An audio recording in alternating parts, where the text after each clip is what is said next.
Hey everybody, movie reviewer next door here, and I'm back with another review. Sorry that my hair looks like this. And I'm finishing off the Mission Impossible series with Mission Impossible Dead Reckoning. Technically part 1, but they're not gonna do part 1 for the next one. Um, this is an action spy thriller film from 2023, directed by Christopher McQuarrie, and it stars Tom Cruise, Haley Atwell, Ving Rhames, Simon Pegg, Rebecca Ferguson, Vanessa Kirby, Isai Morales, Pom Klementieff, Henry Czerny, and Shea Wiggum. Oh, and Carrie Elwes. In this film, Ethan Hunt and his IMF team embark on their most dangerous mission yet, to track down a terrifying new weapon that threatens all of humanity before it falls into the wrong hands. With control of the future and the fate of the world at stake, and dark forces from Ethan's past closing in, a deadly race around the globe begins. Confronted by a mysterious and all-powerful enemy, Ethan is forced to consider that nothing can matter more than his mission, not even the lives of those he cares about most. So, what did I think of Mission Impossible Dead Reckoning Part 1? Um, I I don't hate the movie. I'm just severely disappointed. I know I use that word a lot. And before anybody says anything, I didn't go in wanting to hate this movie. Um, and before anybody else says that I just hate it because it's new or whatever, I've had, I've liked a lot of newer action films. So that's not it. This film just doesn't, it just doesn't work for me. And I have legitimate issues with this film that I think even people who enjoy it can agree with to an extent. But to be honest, this gave me flashbacks to John Wick Chapter 4 and my thoughts on it, because a lot of the same shit happens in this. And in order to talk about this movie, I'm going to have to spoil certain things about the plot. Because certain things happen with certain characters and they didn't work for me. They didn't sit well. I think they were about as effective as what they did in John Wick Chapter 4. And No Time to Die happened in both of those. Very similar things happening. But yeah, I wasn't big on this one. The best I can say is that because of a couple of things in the film, it's okay, but overall I would not recommend this one personally. Let me get to the cast. Tom Cruise plays Ethan Hunt yet again. This is his worst performance as a character, I think. Because even if I say that in Mission Impossible 2, I'll also, again, spoilers. From now on, spoilers for this and John Wick Chapter 4. So, it said spoilers. Now I've given you the warning. Spoilers for this film, John Wick Chapter 4, and No Time to Die. So if you haven't seen all three of those, or you care about spoilers, don't watch any further. Tom Cruise's performance in this is the worst because he seems disinterested in everything. In the last film, it looked like he had a sense of fun about everything. In this, it might be partially writing because there's multiple parts in this where he looks genuinely lost. And I don't think they do like a girl boss thing with Haley Atwell's character, but there are times where she somehow knows how to do something, even though sometimes she's a damsel in distress, kinda, and sometimes she's smart and on her feet. I'm gonna have to chalk it up to writing. Again, it's not like Tom Cruise hasn't given bad performances before. It's just here I'm not certain what to call it. Um, but yeah, he still does good in the stunts, so it's not like a lost cause, but it does significantly detract from the film that the main star, like, there's big issues with it. His performance. Haley Atwell plays Grace. She's a thief that's after the same key that everybody is after. I like Haley Atwell. It was nice to see her in a bigger movie like this. For pretty much all of her career, she's been in Marvel movies like Captain America: First Avenger, Winter Soldier, Ant-Man, Avengers: Endgame, Multiverse of Madness. She was the alternate Captain America, I think. Avengers: Age of Ultron. Um, and she had the Agent Carter TV series, which I never watched, but from what I've heard, it's a pretty good show. And I enjoyed her performance here. I think she worked in her role. She's stunning. She looks gorgeous, like she always did. Still has that kind of 40s look to her. She kind of always had that. Also, sorry about this. I don't know where this came from. You have to deal with it. My bad. But I enjoyed her here. Ving Rhames plays Luther. Ving Rhames is still alright, but something seems off with him. He just seems very like... These are some of the worst performances from a lot of the cast in this film. Or multiple members of the cast. But Ving Rhames, it's still nice to see him, but he barely has anything to do, and I'll explain why. It's a plot thing that is why he doesn't have shit to do. Simon Pegg as well as Benji Dunn. I haven't minded Simon Pegg in most of these movies, and here he barely does anything as well, and he's kind of just there. Rebecca Ferguson plays Ilsa Faust. Again, she has barely anything to do, and I have some issues with things that happen I'll get to. Vanessa Kirby plays the White Widow. I enjoyed her in the last film. I thought her performance worked, even though she wasn't like a huge part of the last film. There was like a section of the film that she was in, but it was cool to see her return. But then again, she doesn't have a lot to do here. Isai Morales plays Gabriel. He's our main villain. He killed somebody in Ethan's past that we've never fucking heard of until now.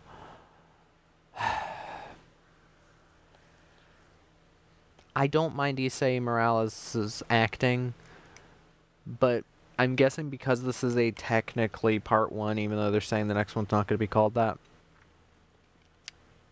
he just kind of comes off like he's better than the Michael Nyqvist's character in Ghost Protocol. I wouldn't say, even though I wasn't a fan of him, the villain from Rogue Nation that continues into Fallout was better than him. But yeah. Pom Klementieff plays Paris, who's basically Gabriel's right-hand woman. She's an assassin that works for him. She's fine, but again, she doesn't have much to do. Henry Czerny plays Kittredge. They bring back Kittredge from the first film. Of all fucking actors to bring back from the first film, you bring back Kittredge. I know there weren't a lot of characters in the first film, and he's basically the only one you can bring back, but why? What's even the point? It's not like we grew to love him or anything. He was after Ethan for most of the first movie, so I don't know what he's doing here. At least his performance here was a little better than the first, but he was also one of my biggest issues with the first film. Shea Wiggum plays Briggs. He's fine. Has a thankless role as some CIA guy after Hunt. Basically the exact same thing that the one French guy was in Ghost Protocol. And Carrie always plays Denlinger, who's like a security chief or something. He's there. I love Carrie Always, but he doesn't have anything to do here. And that's a big thing I would say in this film. This film has a big issue with focusing way too much on the lead character and not enough on other people. Sorry about that. Because, to compare to John Wick Chapter 4, Keanu Reeves, there are multiple there's that big long stretch in the beginning of the movie for about 35 to 40 minutes where Keanu Reeves is not in the film, and you're focusing on Akira and Hiroyuki Sanada's character and Donnie Yen's character and stuff happening with Winston and Sharon. And again, spoilers, Sharon gets killed with little to no fanfare, so nobody in the audience is feeling anything. At least apparently some people did, because apparently John Wick Chapter 4 is one of the best action movies ever.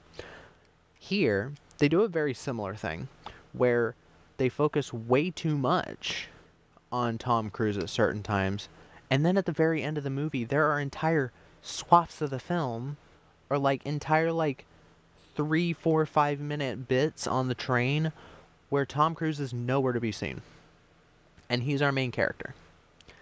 Like, there's a good like maybe 20 minutes of him trying to get onto this train, and it is like so horribly paced. Like, I I dare anybody to tell me this is a well-paced action movie. It's not. There are entire bits of the film where the dialogue scenes go on forever. And it's not even just that. The direction in this is off. It's so off. Like, these dialogue scenes, there will be like these the editing too. There's so much. So many issues with this film. The editing. I don't know if the editor is the same as Rogue Nation, Ghost Protocol. Probably not Ghost Protocol. Ghost Protocol looked pretty stale too. Rogue Nation and Fallout. But the editing here is horrible at times. There's a bit near the beginning where Cherney's character, Kittredge, is being talked to by Tom Cruise, and there's like these two shots looking on Kittredge's face, one here and then here, and it keeps switching back and forth like you're watching Ghost Adventures, and it looks cheap. This film looks cheap at many times, and this has the highest budget of all of them. This had a, what was it again? This is one of the highest budgeted films of all time, by the way. 291 million. The last film had a budget of about 170, 180 million. This film looks cheap at many times during the endless dialogue scenes. This film looks really cheap, and I don't know how. How does it look this cheap? And somebody might say, oh, it was filmed during COVID. A lot of films made during COVID are cheap looking. That's not an excuse. John Wick Chapter 4 had the same issue where even though it costed $100 million, which is not a little amount of money, especially for a movie, it looked cheap as well to me. Where the CGI blood looked even worse than usual to me. It felt like a PG-13 movie at times. And it just reminded me of Fast and Furious movies. This film just looks so bland. So many of the shots of the action are just like away from the action. There's one bit where I think it looks cool, and it's during a fight between Ilsa and Gabriel on a bridge. I was like, okay, looks like decent choreography. They're actual fighting. It looks pretty good. But for most of it, the action is shot like far away or up close, and it just looks like they're hiding the budget, which they shouldn't have to be, because I swear this is like the one with the least amount of action of all of them. Or not all of them, because Mission Impossible 1 wasn't exactly like super actiony. At least of Ghost Nation, or excuse me, Ghost Protocol, Rogue Nation, and Fallout, and this has the least amount of action, I swear to God. And the action here, while it's not bad, there are good moments of it. The best moment of the entire movie is where Grace and Ethan are running up the train that's like derailed, and they're like trying to get past the cars that are unhooking and falling into the ocean or whatever. That was cool. That was really intense. I enjoyed that part.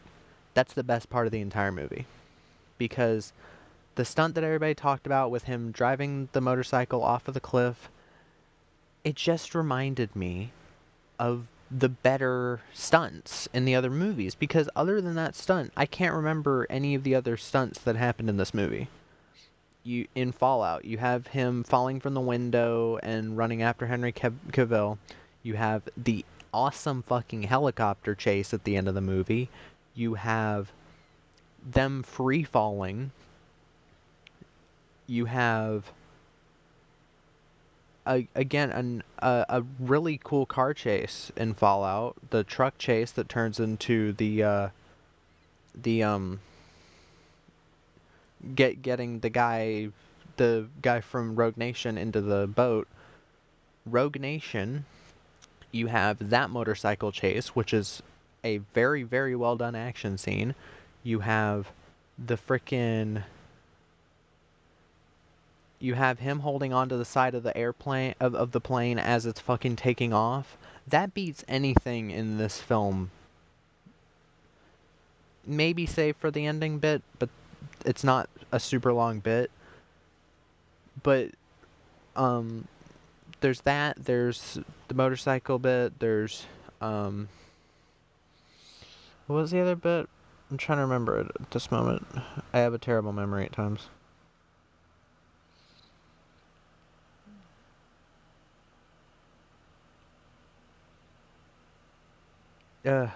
Well, still. Um, oh yeah, in Ghost Protocol, him climbing up the glass tower, even though Ghost Protocol is now my second least favorite in the series, because this is my least favorite, that was such a more impressive stunt than anything that happens in this. Like, the train bit is really fun, but it's too short. In Ghost Protocol, it's the right length. It doesn't overstay its welcome. A lot of the things in this film that I was thinking, oh, I might like this, overstay their welcome. The train bit starts, like, I swear to God, like an hour from the end of the movie. And it just reminded me of a better film dealing with where half of the film takes place on a train, the Orient Express even, from Russia with Love, the James Bond film. That did a lot more with the train. The characters were interesting. There was really good dialogue. The fight in it, while to today's standards you might think, oh, whatever, was a very, like, realistic fist fight that was pretty brutal, even though the film was PG. And then it led into some pretty damn good action with him running away, or a pretty good thrilling sequence where he's running away from a helicopter throwing down grenades at him, and then he shoots the guy, and then shooting the gas canisters in the ocean, creating that huge fucking explosion. That, come on, anybody who's seen that film has to admit, for a film from 1963, that was insane to see an explosion that big in a film.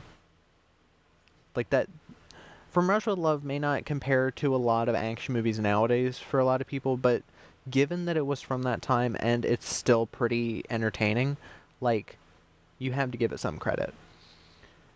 But this film, the train stuff lasts way too long. It feels like they ran out of budget to me. And that can't be the case because it has almost double the budget of Rogue Nation, which is insane. Because Rogue Nation, even though it's not my favorite, Fallout is my favorite. Yeah, Fallout's my favorite. It doesn't, it just, none of the action really stood out to me here. Other than the car chase was fun, it had some funny moments in it.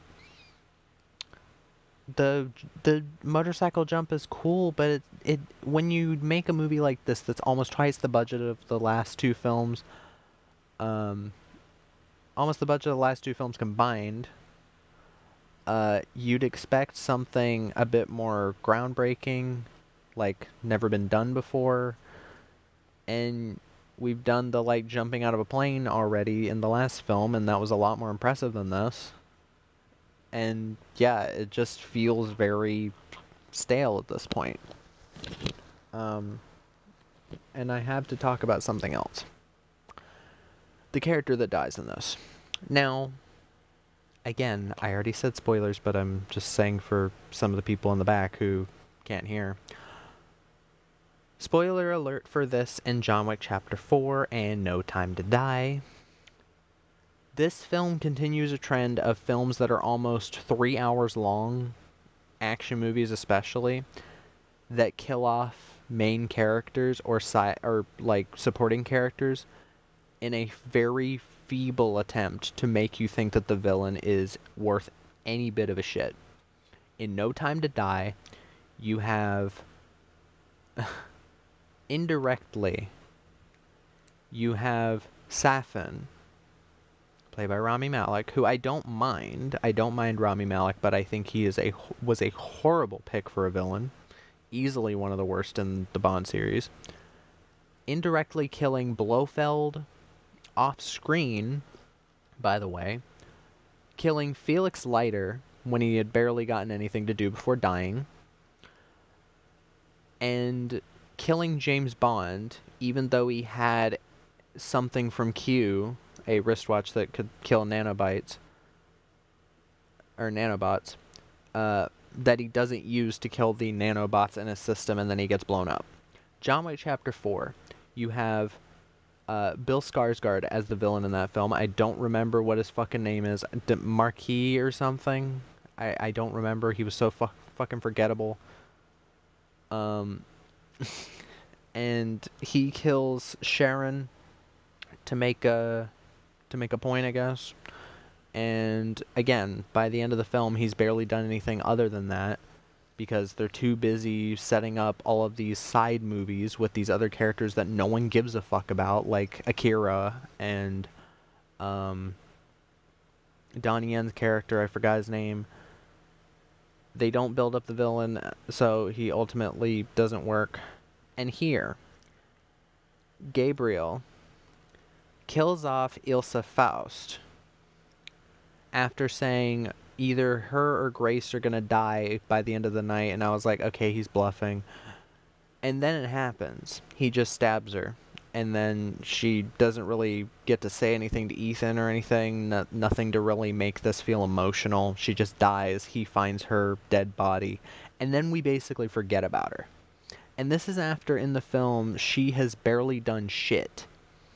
This is coming after a party scene where she literally did nothing. She hit like one guy.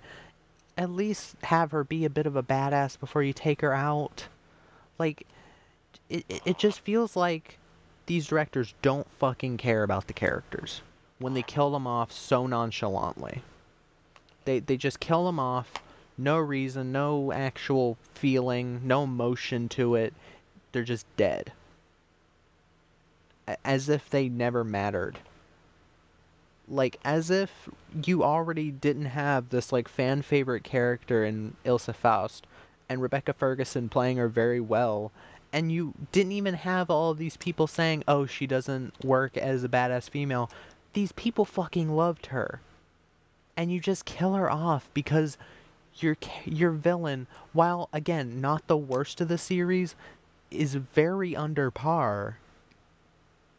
You kill off a fan favorite to be like, oh, look how scary he is. He killed one of your favorite characters. Cry now. But you didn't set it up right. You gave her nothing to do before taking her out. Literally, before she dies, she hits like one guy in the head. At the beginning of the film, she like snipes a few guys in the desert, which was a very underwhelming action scene. And that's it. She doesn't really do anything. And then Grace basically takes over for her place. Which, again, I like Haley Atwell. And I like her in the film. But why would you do this to a fan favorite character, just like you did with Sharon? I know Lance Reddick died. He didn't die until after they finished filming. They shouldn't have killed him off in this way. And the same with the Bond, like, No Time to Die. Why the fuck would you do that? You kill off Blofeld, literally one of the most recognizable villains in fiction.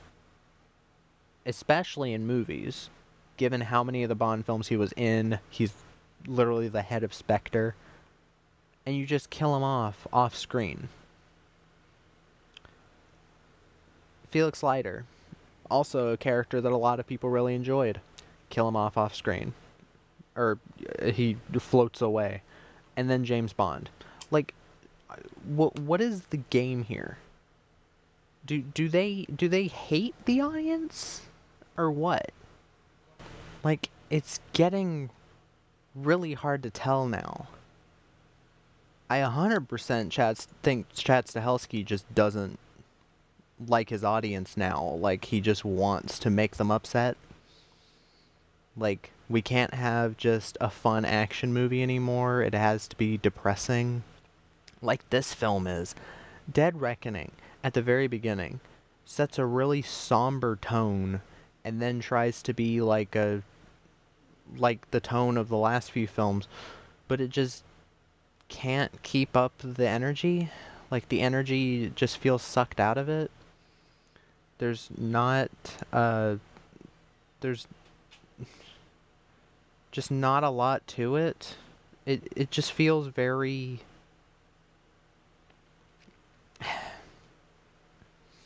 it just feels very stale. Like, I feel like there's a burnout going on. Like, why would you choose to make this film as long as No Time to Die? Why? What point? What's the point? Why would you make it so much longer than Fallout, which already, even though it is my favorite, I still think it's too long. Why would you make it that long? Why? Like, is that because, like, the Oscars nowadays don't like movies that are under 2 hours? Again, you could still make it like 2 hours, 10 minutes or something, and this film would flow a lot better and overall would be a better film. But there's so much dead air in this that it just didn't work for me. It just felt very meh. Uh, but yeah, like the way that they just basically throw Ilsa away just really pissed me off and put me off of a lot of the film. Also, what they do with Luther and Benji, the plot, I barely even talked about the plot. The plot is about AI, and there's this AI that is controlling, that basically Gabriel, a man from Ethan's past that we've never heard of before because he's made up, uh, just like in No Time to Die, where Safin was made up out of fucking nowhere, and they retconned what made who they retconned exactly who killed uh Madeline Swan's mom, which Inspector Blofeld said it was him, and then it's like, oh no, it's not him anymore. It's Safin, this character that we've never fucking heard of before. Apparently worked for Spectre or something. Like, it's such shitty writing because they wanted Rami Malek in No Time to Die, and here, like, again, Isai is a good actor, but it's just they've given him such a shit villain to play that they had to fake up some shit to make him threatening, which it didn't work. And the AI here basically renders Luther and Benji useless for most of the film. There are multiple points where their job is either done for them or fucked up because of the AI. And Luther and Benji's entire purpose in this film is tech stuff, which we got past because Benji was doing field work in the last couple films, remember? In Ghost Protocol, Rogue Nation, Fallout, he was doing field work. And the most he gets to do in this is defuse a bomb that, I mean, it's fine. Like, the scene is fine, but it's just, overall, I was like, yeah, these characters are barely used. Luther isn't a part of the finale at all. He feels so misused here. Like, in this film, Ving Rhames is misused. And yeah, like so many of the characters, those two, Ilsa Faust, the White Widow, who I enjoyed in the last film and I wanted them to do more with, are all misused in this film. So it feels like the director legitimately is like, okay, we're going to make the movie entirely about Tom Cruise, but then again, there's entire long stretches of the movie where, at the end, where Tom Cruise isn't there. And again, because this is a part one, this has a very unsatisfying cliffhanger ending where you're basically told, oh yeah, they got to go to the Sevastopol, this Russian submarine, so I'm guessing there's going to be a diving sequence, which sounds cool. But to be honest, with how AI is done in this film, it's more it works more as a convenience for everything, where they're like, oh, we want to do this, but we can't because of AI. Or the AI like pretends to be Benji's voice so that Ilsa can die in what I'm guessing the director thinks is a very impactful scene when it's not. It's not set up correctly at all. Honestly, just feels like they needed her out of the movie because Rebecca Ferguson didn't want to return. Which sucks because I really enjoyed her in Rogue Nation and Fallout. And yeah, you're basically left with an overlong part one to a to the next Mission Impossible movie, which apparently was filmed back to back with this, so it might come out this year, it might come out next year, I don't know. To be honest, I'm not looking forward to it that much, but I'll still watch it because I want to finish the series. Things that I liked about the film. Well, first off, a movie that does AI stuff way better. Um, Eagle Eye with Shia LaBeouf, Michelle Monaghan, Julianne Moore uncredited as the AI. That was a lot more fun than this. Not as long. I have it on my shelf. I'm not going to grab it right now, but I have it on my shelf. I enjoy it a lot more. Shia LaBeouf isn't like brain dead in his performance. Michelle Monaghan, I've always enjoyed her. Again, Mission Impossible similarity. Michelle Monaghan from the third film, Fallout. Ghost Protocol had the little cameo. It sucks that they didn't bring her back for this. That would have been cool, but they probably would have killed her off or some shit. So, no. There's a few action scenes that I was into. Again, the ending train bit where they're climbing up the train as the cars are falling over. It's kind of cool. It's the best part of the movie. Okay, kind of cool. I enjoyed it. It was good. Um, the the villain again, he's fine. He's not as bad as the one in Ghost Protocol. I can at least give it that. Haley Atwell again. I am looking forward to what they do with her character, hoping they don't just kill her off for no reason. Because I did enjoy her character. I enjoyed her more than Cruise in the film. Um, the bike stunt was cool, but it really doesn't beat out any of the stunts from the previous films. But overall, it still works as a film. It's not like it's not a horrible movie, but it's just so unspecial, and it's the worst film in the series for me. I was legitimately bored at many points. But yeah, that's about all I can say about this. But that was my review of Mission Impossible: Dead Reckoning. If you've seen the film, let me know what your thoughts are in the comments down below. If you have any recommendations, put them down there as well. And movie reviewer next door.